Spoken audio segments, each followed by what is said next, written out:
Olá, quarto ano, tudo bem? Vamos pegar a apostila de vocês, vamos acompanhar, que nós vamos para uma unidade nova, né? Vamos prestar bastante atenção aqui. Nós vamos começar uma outra unidade da nossa apostila, tá? Unidade 4. Já pegaram a apostila? Muito bem. Tem que estar com a apostila para acompanhar, tá? Brasil, um país de muitos caminhos, né? Neste capítulo, você vai estudar como e por quais motivos as pessoas se deslocavam pelo atual território brasileiro. Nesse estudo, poderá identificar transformações na natureza, nos modos de vida, no comércio e na circulação de produtos. Por fim, você vai descobrir como esses deslocamentos contribuíram para a formação do Brasil, certo? Então vamos lá? São muitos os personagens dessas histórias, pessoas comuns que viveram no passado e contribuíram para a formação da atual população brasileira, né? Então, leia esta imagem, que é uma reprodução da obra O Violeiro, do artista Almeida Júnior, criada em 1899. O que a gente percebe nessa imagem? Quem está presente nessa imagem? Onde eles estão? Né? Então, aqui a gente vê o quê? Né? Uma pessoa tocando uma viola e a senhora está cantando, né? Como é a construção em que eles se encontram? É uma construção que a gente tem o costume de ver hoje em dia? Não, né? Veja só que é uma construção em que a parede está revestida de barro, né? Tá um costume ali do povo do interior, né? Que a gente pode perceber, certo? Com base em sua leitura, responda as questões. O que o artista procurou retratar na obra? Quem que ele procurou retratar nessa obra, né? O que era? Então, são o violeiro e a mulher cantando, né? Que instrumento musical foi representado? É uma viola. Vocês conhecem uma viola? Ela é diferente do violão, né? Vocês conhecem alguma música tocada na viola? Leia as imagens e identifique a construção que utiliza matéria-prima semelhante à mostrada na obra de Almeida Júnior, né? Qual dessas duas tem uma matéria-prima semelhante à obra do Almeida Júnior? Essa ou essa? Isso aqui, né, gente? Olha só. Ela tem a parede toda revestida de barro, né? Igual a que a gente viu lá, que eu comentei com vocês anteriormente, né? Então, essa tem a semelhança com a obra do Almeida Júnior. A outra não, a outra é de madeira, né? Já tem vidro na janela. Essa aqui é a janela de madeira, né? Então, essa é a que mais se assemelha à obra lá no início, certo? Você sabia? Muitas casas do interior paulista, mineiro e nordestino são feitas de barro. Elas são conhecidas como casa de taipa ou de pau a pique. E elas são feitas aproveitando-se da grande quantidade de barro que existe nessa região.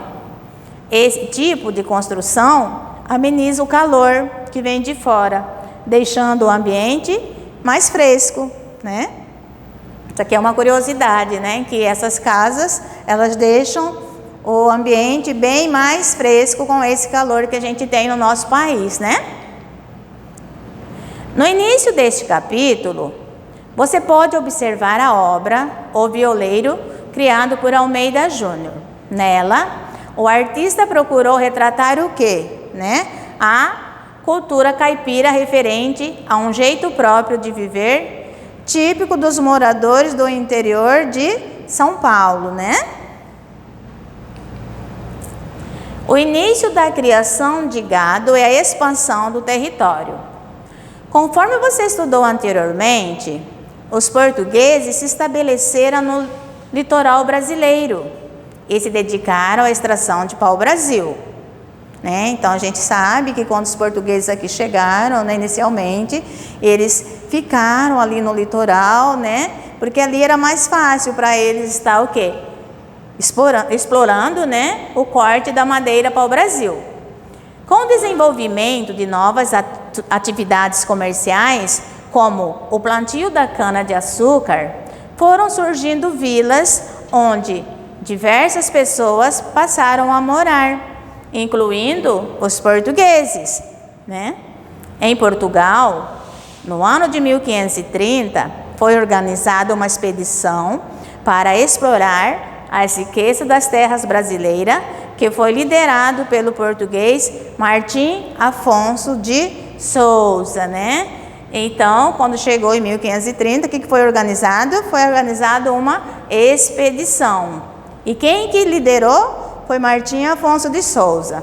Vamos ver o que foi que ele fez, né? Ao chegar a essas terras, os portugueses estabeleceram-se em locais próximos ao litoral. E em 1532 foi fundada a primeira vila, que vocês já sabem, né? Qual que é, né?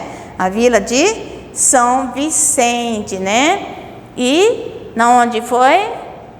Na região, né, do estado de São Paulo.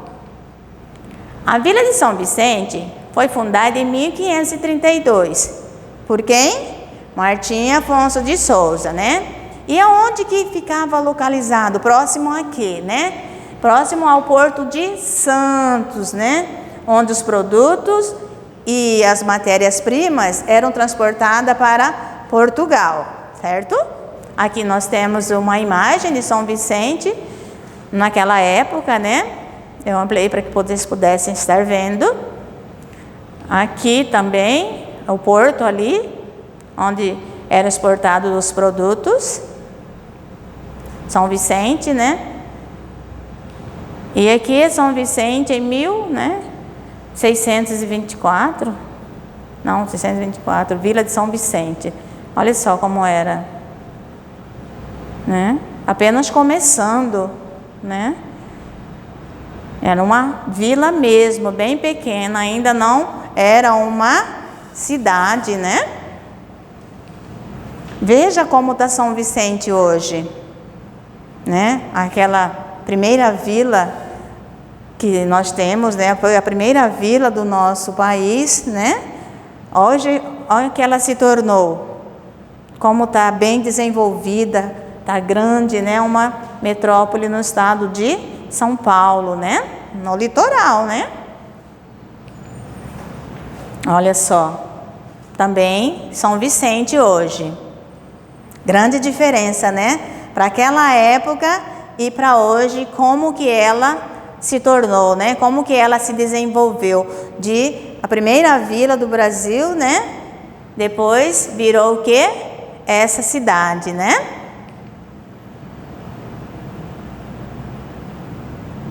Que bonita.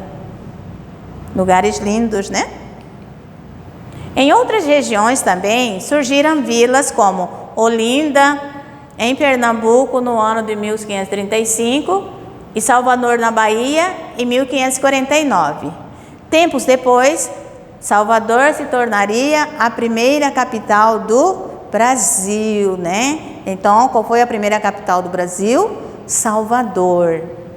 Em diversos locais ocupados, mesmo distante um dos outros, plantava-se o quê? Plantava-se a cana-de-açúcar, né?